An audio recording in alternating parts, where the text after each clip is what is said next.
Hello, good evening, my dear friends. How are you? Fine? Good. Today's second lecture of lesson number 1, electric charge and field. And today start a new topic, quantization of charge. On the previous lecture, already discussed about charge and behavior of charge and conservation of charge. कल हम लोगों ने student ये देखा था कि charge क्या होता है, चार्ज का बिहेवियर क्या होता है, चार्ज कहाँ से ओरिजिन हुआ, चार्ज कैसे जनरेट हुआ, चार्ज कैसे ट्रांसफर होता है, कैसे पॉजिटिव चार्ज डेवलप होता था, कैसे निगेटिव चार्ज डेवलप होता था, ये हमने बताया था।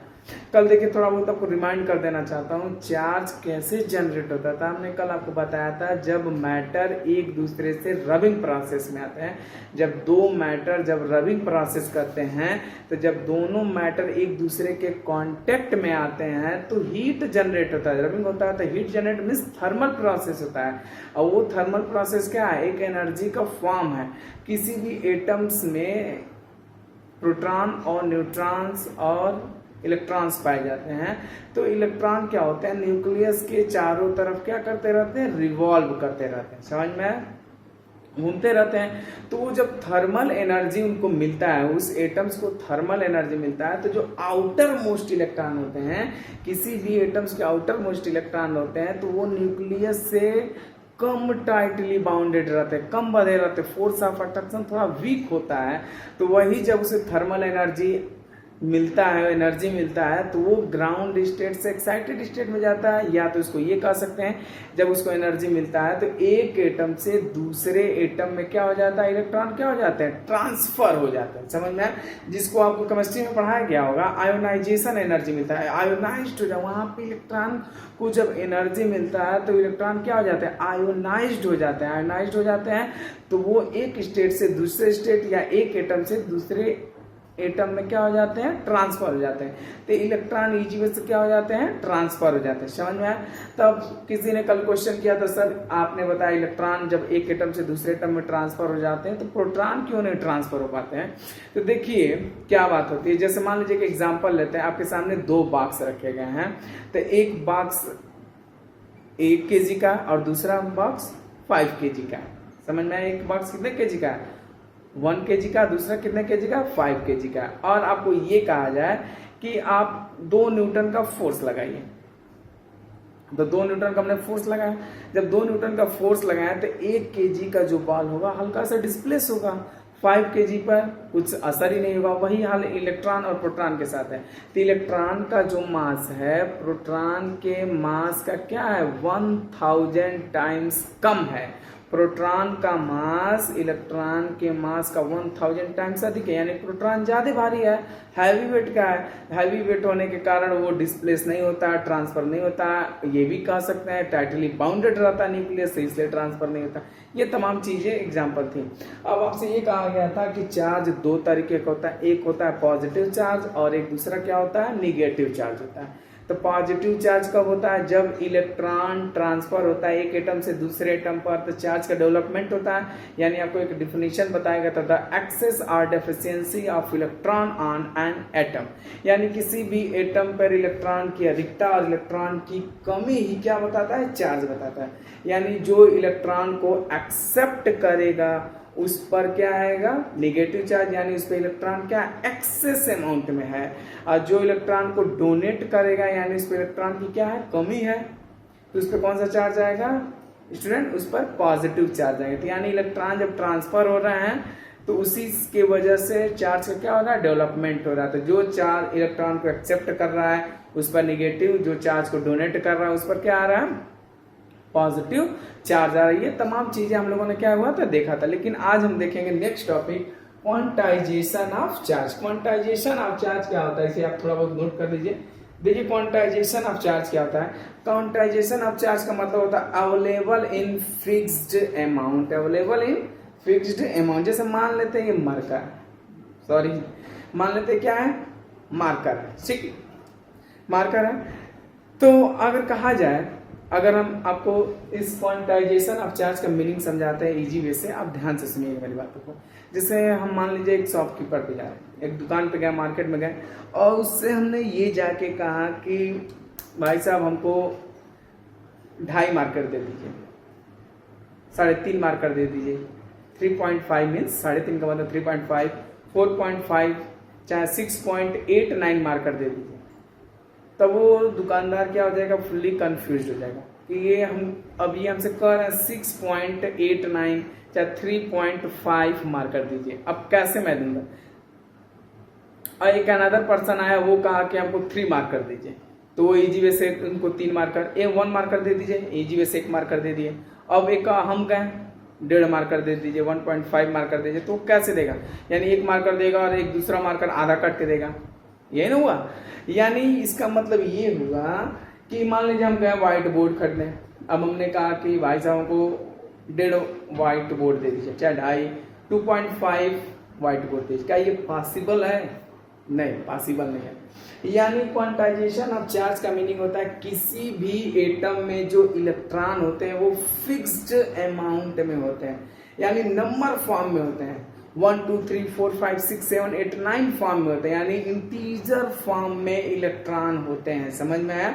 यानी जब एक एटम से दूसरे एटम में इलेक्ट्रॉन ट्रांसफर होते हैं तो इंटीग्रल मल्टीपल फॉर्म में इलेक्ट्रॉन ट्रांसफर होते हैं, ध्यान से सुनिएगा, इलेक्ट्रॉन इंटीग्रल मल्टीपल फॉर्म में इलेक्ट्रॉन क्या होते हैं, ट्रांसफर होते हैं एक एटम से दूसरे, यानी कोई भी एटम दूसरे एटम को जब इलेक्ट्रॉन देगा तो एक इलेक्ट्रॉन देगा, 2 3 4 5 6 या 1 2 3 4 5 6 7 8 ऐसे इलेक्ट्रॉन देंगे इंटीग्रल मल्टीपल फॉर्म में।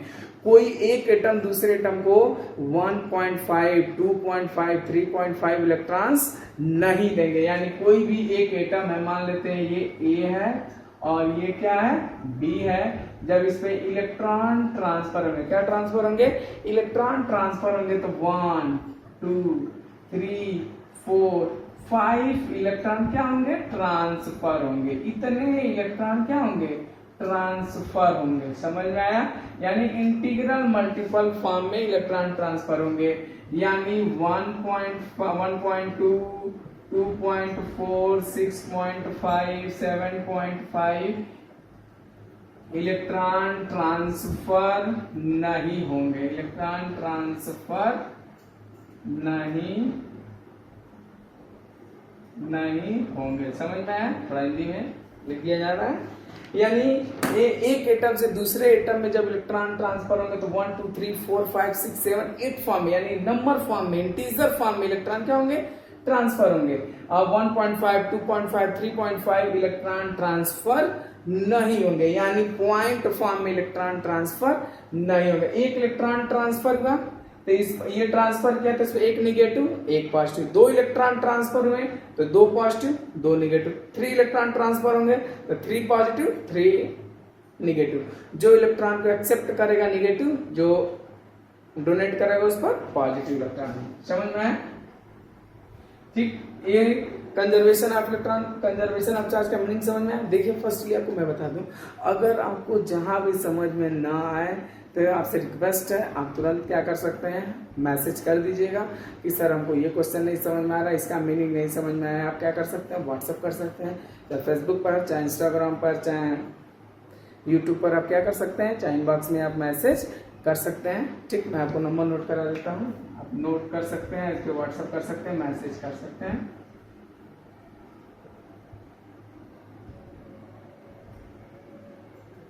ठीक। 9919161686, इस पे आप मैसेज करके क्वेश्चन क्या कर सकते हैं, पूछ सकते हैं, ठीक। ये तो आपका मान लीजिए प्रॉब्लम है, नहीं समझ तो आप पूछ सकते हैं। देखिए क्वांटाइजेशन ऑफ चार्ज का मीनिंग क्या, available in freedom. First point ये क्या लिखा है, the smallest charge that can exist independently is charge on electron, यानी किसी भी इलेक्ट्रॉन पर जो सबसे स्मॉलेस्ट चार्ज होता है, किसी भी इलेक्ट्रॉन पर जो स्मॉलेस्ट चार्ज होता है 1.6 into 10 to the power -19 coulomb charge होता है, किसी भी इंडिपेंडेंटली होता है, और उसी को फंडामेंटल ऑफ चार्ज बोला जाता है। किसी भी एटम में जो इलेक्ट्रॉन का चार्ज होता है, वन इंडिपेंडेंटली होता है, फ्री होता है, वो डिपेंडेंट नहीं होता, इससे छोटा चार्ज नहीं होता है। The smallest charge that can exist independently on charge an electron 1.6 into 10 to the power -19 coulomb. इससे भी छोटे चार्ज होते हैं जैसे क्वार्ज पार्टिकल्स होते हैं, इससे भी छोटे चार्ज, लेकिन वो डिपेंडेंटली होते हैं, वो इंडिपेंडेंटली नहीं होते। इंडिपेंडेंटली सिर्फ ये होता है 1.6 × 10⁻⁹ कूलम। इसको फंडामेंटल ऑफ चार्ज भी कहा जाता है। अब सेकंड पॉइंट देखिए क्या होता है। सेकंड पॉइंट ये होता है, सेकेंड पॉइंट का मीनिंग होता है charge always exist, charge always exist, charge always exist in integral form, integral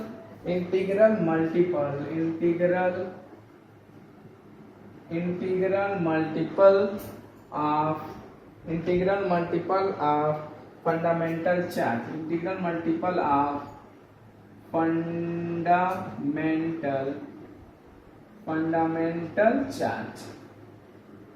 ठीक, यानी charge always exist in integral multiple of fundamental charge, यानी किसी भी एटम पर इंटीग्रल मल्टीपल फॉर्म में, इंटीग्रल मल्टीपल फॉर्म में क्या होंगे, इलेक्ट्रॉन एग्जिस्ट करेंगे। जैसे 1 इलेक्ट्रॉन, 2 3 4 5 6 -1 -2 -3 इलेक्ट्रॉन एग्जिस्ट करेंगे इंटीग्रल मल्टीपल फॉर्म में। माइनस में रहेंगे, प्लस में रहेंगे, लेकिन पॉइंट फॉर्म में, फ्रैक्शन फॉर्म में चार्ज नहीं पाए जाएंगे। फ्रैक्शन फॉर्म में इलेक्ट्रॉन ना तो डोनेट किए जाएंगे, ना तो फ्रैक्शन फॉर्म में इलेक्ट्रॉन एक्सेप्ट किए जाएंगे। समझ में आया? जैसे आपको किसी भी एटम पर टोटल कितने चार्ज होंगे, देखिए आपको डायरेक्ट इसमें कोई डिफिनेशंस नहीं दिए गए हैं और ना ही इसका डेरिवेशन दिया जाएगा। टोटल आपके किसी भी एटम में टोटल जो चार्ज होंगे Q = N × E चार्ज होंगे। किसी भी एटम में कितने चार्ज होंगे, N × E चार्ज होंगे, plus minus N × E charge होंगे। जहाँ Q क्या है, N क्या है, E क्या है। जहाँ N है आपका नंबर ऑफ इलेक्ट्रॉन, N क्या है, नंबर ऑफ इलेक्ट्रॉन। E क्या है, इलेक्ट्रॉन का charge, charge on electron, charge on electron. Q क्या है, charge on any body, Q क्या है, charge on any body. Q क्या है, चार्ज ऑन एनी बॉडी, यानी किसी बॉडी पर कितना चार्ज है वो Q है। N क्या है, नंबर ऑफ इलेक्ट्रॉन, कितने उस पे नंबर ऑफ इलेक्ट्रॉन है। E क्या, इलेक्ट्रॉन पर चार्ज। यानी अगर कहा जाए कि किसी एक एटम पर 2 कूलम्ब चार्ज है, कितने कूलम्ब चार्ज है, 2 कूलम्ब चार्ज है, तो 2 कूलम्ब माने Q कितने है, 2 कूलम्ब चार्ज है, और उसमें N कितने हैं, 2 है, E कितने हैं, 1.6 × 10⁻⁹ कूलम्ब। तो इस फार्मूले के हेल्प से Q = N, यानी किसी भी एटम में टोटल कितने चार्ज होंगे, N × E चार्ज होंगे। अब इनमें से क्वेश्चन आता है, कोई 2 चीज गायब रहेंगी, एक चीज मिस रहेगा, या तो नंबर ऑफ इलेक्ट्रॉन पूछेगा, या तो इलेक्ट्रॉन का तो चार्ज ऑलरेडी नोन है, या तो नंबर ऑफ इलेक्ट्रॉन पूछेगा, या तो चार्ज ऑन बॉडी पूछेगा। इलेक्ट्रॉन चार्ज की बॉडी पे कितने चार्ज है। जैसे मान लिया कहा जाए इस मार्कर में 1000 इलेक्ट्रॉन, 1000 इलेक्ट्रॉन है, तो कितने इस पे चार्ज हैं, ये क्या कर सकते हैं आप, N की जगह पे 1000 रख लेंगे, E आप वैल्यू 1.6 × 10⁻⁹ कूलम्ब, वैल्यू दोनों पुट करके क्या निकाल देंगे, चार्ज ऑन ए बॉडी क्या कर सकते हैं, एग्जिस्ट कर सकते हैं, आप बता सकते हैं। इसे नोट कर लीजिए। देखिए आपको मैं फिर से बता देता हूँ, लिखा गया charge always exist in integral multiple of fundamental of charge. किसी भी एटम में जो इलेक्ट्रॉन होंगे, जो टोटल चार्ज होंगे, इस मार्कर में जितने भी चार्ज होंगे वो टोटल कितने चार्ज होंगे, N × E फॉर्म में चार्ज होंगे, N × E चार्ज होंगे। समझ में आया, इसका मीनिंग है। देखिए इसके न्यूमेरिकल आपको बताते हैं।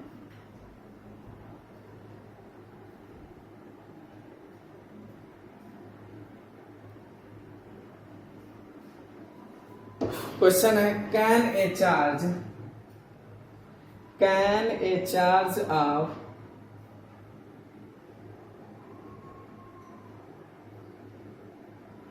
can a charge of 8 × 10⁻⁻18 coulomb be given to a body, क्या can a charge of 8 into 10 to the power minus 18 coulomb be given to a body, क्या किसी बॉडी को अगर इतना चार्ज दिया गया था, यानी कितने उस पर नंबर ऑफ इलेक्ट्रॉन, कितने नंबर ऑफ इलेक्ट्रॉन्स दिए गए हमें। जैसे देखिए फार्मूला आपको दिया गया Q equal to n into e. Q कितना है 8 into 10 to the power minus 18, n आपको फाइंड करना है, ई आप जानते हैं 1.6 into 10 to the power minus 19, n कितना हो जाएगा 8 into 10 to the power minus 18, 1.6 into 10 to the power minus 19, n कितना हो जाएगा 50 इलेक्ट्रॉन।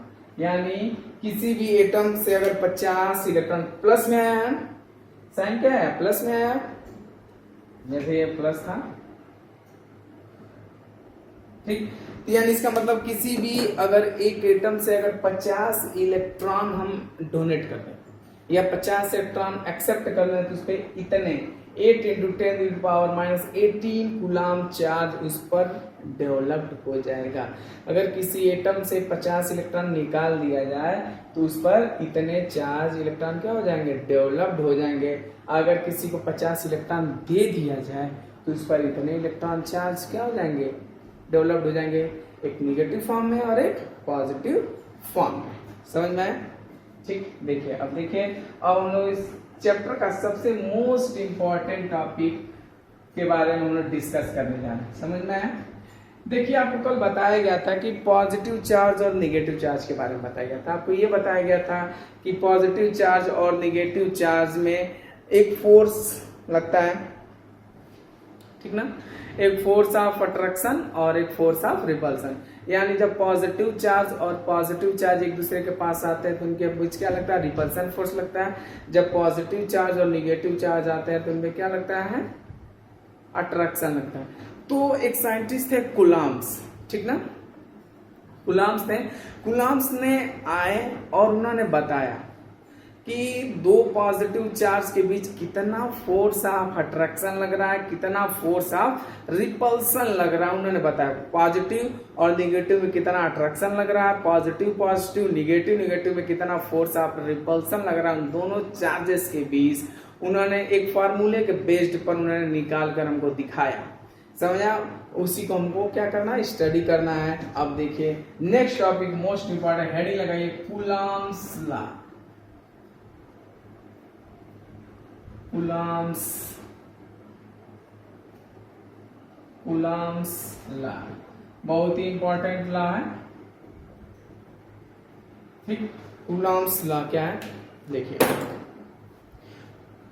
कूलम्स लॉ के बारे में जानने से पहले हम थोड़ा बहुत आपको डिस्कस कर देते हैं। देखिए जब आप +1 में थे, जब 11th में थे, तो क्या होता था कि जो चीज़ आपको फिजिक्स में पढ़ाई जा रही थी, जब 11th में थे, +1 में थे, तो जो चीज़ आपको फिजिक्स में पढ़ाई जा रही थी उसे आप फील कर ले रहे थे। फील माने महसूस कर रहे थे, इमेजिन कर ले रहे थे, क्योंकि आपको मास के बारे में पढ़ाया जा रहा था, कोलिजन के बारे में पढ़ाया जा रहा था, ग्रेविटेशन के बारे में पढ़ाया जा रहा था, मास के बारे में, एक्सेलरेशन, वेलोसिटी, स्पीड, बाइक इधर से जा रहा, बाइक उधर से जा रहा, किसी बाल को फेंका जा रहा, दो बाइक आपस में टकरा गया, बाल टकरा गया, इसके बारे में पढ़ाया जा रहा था। वो चीजें आप डेली लाइफ में क्या कर रहे थे, देख रहे थे, ऑब्जर्व कर रहे थे। समझ में आया। लेकिन ध्यान से देखिए +2 की जो फिजिक्स है उसमें आपको कभी ये लड़ाई, ये तड़ाक भड़ाक, स्पीड, एक्सेलरेशन की कोई बात नहीं की जाएगी। इसमें छोटे छोटे चार्ज के बारे में बताया जाएगा। समझ, वो छोटे छोटे चार्ज के बारे में, इलेक्ट्रॉन, प्रोटॉन, न्यूट्रॉन के बारे में बताया जाएगा। इलेक्ट्रॉन के बीच अट्रैक्शन की बात की जाएगी, रिपल्सन की बात की जाएगी, जिसे उन चार्जेस के बारे में, उन लाइट के बारे में, उन एनर्जी के बारे में बात की जाएगी जिन्हें कभी आपने कभी आंख से देखा ही नहीं होगा। समझ में आया। उनके बारे में हम बात करेंगे जिन्हें आप कभी ना तो इमेजिन किए होंगे, ना कभी आपने देखा होगा, ना कभी हमने देखा होगा। सिर्फ कहानियां हम सुनेंगे और उसी कहानियों को हम लोग फैक्ट कहानियों को, स्टोरी को क्या करेंगे, सुनेंगे और उस पर एनालिसिस करेंगे और उसको क्या करेंगे, स्टडी करेंगे। समझ में आया। तो देखिए कूलम्स लॉ ने क्या बताया था कि दो चार्जेस के बीच कितना फोर्स ऑफ अट्रैक्शन, चाहे कितना फोर्स ऑफ रिपल्सन लग रहा है, इसके बारे में उन्होंने क्या किया, स्टडी किया और उन्होंने बताया। ठीक। तो देखिए आपको +1 में बताया गया था, ग्रेविटेशन के बारे में बताया गया था। तो ग्रेविटेशन में ये बताया गया था, जब न्यूटन साहब ने ये बताया था कि जब दो पार्टिकल्स दो मैटर अगर वो मास को कंटेन कर रहे हैं, किसको कंटेन कर रहे हैं, अगर वो मास को कंटेन कर रहे हैं तो उनके बीच फोर्स ऑफ अट्रैक्शन लगेगा। अगर दो मासेस के बीच, यानी according to the gravitation, according to the gravitation, according to the gravitation, Newton से मान लीजिए दो मास है, एक का मास क्या है m1 और एक का मास क्या है m2। अगर इन दोनों के बीच का डिस्टेंस क्या है, अगर r है तो उन्होंने एक फोर्स बताया था F equal to G m1 m2 upon r square. ये ग्रेविटेशनल फोर्स ऑफ अट्रैक्शन के बारे में बताया गया था। तो ग्रेविटेशन लॉ, ठीक जैसे ये फॉर्मूला लिखा गया, ठीक उसी तरह कूलॉम्स ने भी अपने दो चार्जेस के बीच में फोर्स ऑफ अट्रैक्शन का फार्मूला दिया था। समझ में, दो चार्जेस के बीच फोर्स ऑफ अट्रैक्शन का फार्मूला दिया था। तो दोनों में एक डिफरेंस है। ग्रेविटेशन सिर्फ और सिर्फ अट्रैक्शन की बात करेगा, समझ में आया। ग्रेविटेशन नाम सिर्फ आपको अट्रैक्शन की बात की है। दो मासेज के बीच सिर्फ और सिर्फ अट्रैक्शन फोर्स लगता है, रिपल्सन फोर्स नहीं लगता है। दो मासेज सिर्फ अट्रैक्ट कर सकते हैं। हमारे और हमारे जो सामने रखे कैमरा है उनके बीच फोर्स ऑफ अट्रैक्शन लग रहा है, हमारे और फैन के बीच अट्रैक्शन लग रहा है, हमारे और आपके बीच फोर्स ऑफ अट्रैक्शन लग रहा होगा। आप कहीं भी बैठे हैं इस जगह पे, वो फोर्स ऑफ अट्रैक्शन लगेगा, क्योंकि न्यूटन ने बोला था अर्थ पर जो भी चीजें मास को कंटेन करेंगी तो उनके बीच फोर्स ऑफ अट्रैक्शन लगेगा, चाहे वो मास 1 ग्राम हो चाहे मास 1 टन हो चाहे 10 टन हो, कितना भी इनफाइनाइटली टन हो, उन दोनों के बीच फोर्स ऑफ अट्रैक्शन लगेगा। समझ में आया। इसकी तमाम कहानियां ग्रेविटेशन के बारे में बताने लगेंगे तो शाम हो जाएगा। तो ये इसी बेस्ड पर उन्होंने कूलॉम्स लॉ भी बताया था। कूलॉम्स लॉ ने देखिए क्या बताया था, उन्होंने दो चार्ज लिया, क्या लिया, दो चार्ज लिया। ये ठीक, एक मान लेते हैं पॉजिटिव चार्ज और एक मान लेते हैं क्या, नेगेटिव चार्ज। ठीक, इन दोनों चार्जेस के बीच का जो डिस्टेंस है वो मान लेते हैं क्या है, r। दो, एक पॉजिटिव चार्ज है एक नेगेटिव चार्ज है, इन दोनों का बीच का डिस्टेंस क्या है, r है। अब इन दोनों के बीच क्या लग रहा होगा, फोर्स ऑफ अट्रैक्शन लग रहा है। इनके बीच क्या लग रहा होगा, फोर्स ऑफ अट्रैक्शन, यानी एक इधर से फोर्स लग रहा होगा और एक फोर्स इधर से लग रहा है, यानी यहाँ पर एक फोर्स लग रहा होगा F12, इधर फोर्स लग रहा होगा F2, यानी F12 का मतलब फोर्स अट्रैक्टेड बाई 2/1, यहाँ पे फोर्स अट्रैक्टेड बाई 1/2, यानी +1 प्लस वाले पॉजिटिव चार्ज पर 1 के द्वारा क्या लग रहा होगा, फोर्स ऑफ अट्रैक्शन लग रहा होगा। किस पर, 1 पर। निगेटिव पर किसके द्वारा फोर्स लग रहा होगा, फोर्स पॉजिटिव चार्ज द्वारा, यानी 1 पर 2 द्वारा फोर्स लग रहा होगा, 2 पर 1 के द्वारा क्या लग रहा होगा, फोर्स लग रहा होगा। इन दोनों फोर्सेस की वैल्यू क्या होगा, सेम होगा। इन दोनों फोर्सेस की वैल्यू क्या होगा, सेम होगा, by according to the Newton third law. समझ में आया। इन दोनों फोर्स की वैल्यू क्या होगा, सेम लग रहा होगा। समझ में आया। इन दोनों के बीच जो डिस्टेंस होगा r, वो जो फोर्स ऑफ अट्रैक्शन होगा इन दोनों ज्वाइनिंग लाइन के अकॉर्डिंग लग रहा होगा, यानी इन एक जो फोर्स ऑफ अट्रैक्शन का जो लाइन जा रहा होगा इन दोनों चार्जेस के सेंटर से पास कर रहा होगा, दोनों लाइन के सेंटर से पास कर रहा होगा। समझ में आया। इसको किसी भी ऑब्जेक्ट को खींचेगा तो एकदम स्ट्रेट खींचेगा, यानी सीधे लगेगा। जो कहां से लाइन पास करेगा, इसके सेंटर से क्या करेगा, पास करेगा। इसी पर सुपरपोजिशन की हम बात करेंगे, जो नेक्स्ट टॉपिक में आपको ये लाइन ज्वाइनिंग, जो सेंट्रल लाइन ज्वाइनिंग पास कर रहा है, ये अगले स्टेप नेक्स्ट टॉपिक में आप क्या कर लेंगे, समझ जाएंगे। जब आपको लॉ ऑफ सुपरपोजिशन के बारे में हम जब डिस्कस करेंगे तो उसमें आपको बताएंगे। तो यानी यहाँ पर फुल्ली बस ये बात करना है, दो चार्ज रखे गए हैं। थोड़ा फिगर और अच्छे से बना देते हैं। ठीक, जैसे मान लेते हैं एक चार्ज क्या है, एक चार्ज है पॉजिटिव और एक चार्ज है निगेटिव, यानी ये कौन सा चार्ज है, पॉजिटिव। ये मान लेते हैं Q1 जो पॉजिटिव चार्ज है, ये क्या है Q2। इनके बीच का जो डिस्टेंस है वो क्या है, R। ठीक, इनके बीच का डिस्टेंस क्या है, R। तो अच्छे से बना दें, निगेटिव या Q2, इनके बीच का जो डिस्टेंस है वो क्या है, R। ठीक। तो उन्होंने ये बताया था कि इन दोनों के बीच जो फोर्स ऑफ अट्रैक्शन लग रहा है, यानी जो फोर्स ऑफ अट्रैक्शन लग रहा है F is directly proportional to the product of charge 1 and charge 2। इन दोनों के बीच जो फोर्स ऑफ अट्रैक्शन लग रहा है दोनों चार्ज के प्रोडक्ट के डायरेक्टली प्रोपोर्शनल लग रहा है, यानी चार्ज जितना ज्यादा होगा फोर्स ऑफ अट्रैक्शन उतना ही ज्यादा होगा, चार्ज जितना कम होगा फोर्स ऑफ अट्रैक्शन उतना कम होगा, क्योंकि force is directly proportional to the product of both charges Q1 and Q2। इन्होंने ये क्या इक्वेशन फर्स्ट सेकंड इक्वेशन दिया था, F is inversely proportional to the square of distance between two charges।